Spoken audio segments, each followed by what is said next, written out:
তো আমরা বাচ্চাগুলো গর্তের মধ্যে পড়ে গেছিল, হকসেগুলো এখানে টমটমে চলে যাচ্ছিল, ওরা টমটম থেকে পড়ে গেছিল।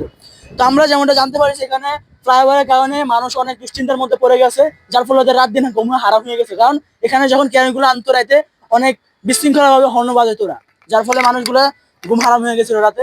তো আমরা যেমনটা দেখতে পাচ্ছি আমাদের এখানে অনেক পরিস্থিতির শিকার হয়েছে জনগণরা। আমাদের দরকার যে ইউরেনের পরিস্থিতির কিছু একটা করার, সরকারকে এখানে সহায়তা করার, যেন এখানে বিল্ডিং রাস্তা যতটা ভেঙেছে ওরা তাড়াতাড়ি ঠিক করার, যেন জনগণদের তেমন কোনো কষ্ট না হয়, ওরা যেন সাধারণভাবে সুন্দরভাবে চলাচল করতে পারে। আমরা এটা সরকারের কাছে নিবেদন এমন আবেদন করছি। তো অসময় থেকে এনার্জি নৌশাদ আলামিন, সঙ্গে থাকবেন, দেখতে থাকবেন অসময় টিভি। তো আমি আছি অসময় টিভি থেকে মোহাম্মদ নৌশাদ আলামিন, সাথে মোহাম্মদ তানভীর। হ্যাঁ, এনএসডি নৌশাদ মোবাইল। তো এটাই আমাদের সরকারের কাছে আবেদনের নিয়ন্ত্রণ কোনটা ভাই?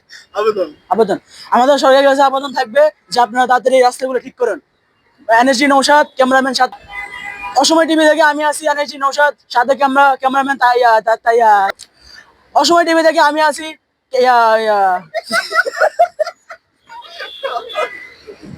অসময় টিভি থেকে আমি আছি এনএসডি নৌশাদ, সাথে ক্যামেরাম্যান মোহাম্মদ তানভীর রহমান। সাথে থাকবেন, দেখতে থাকবেন। ধন্যবাদ।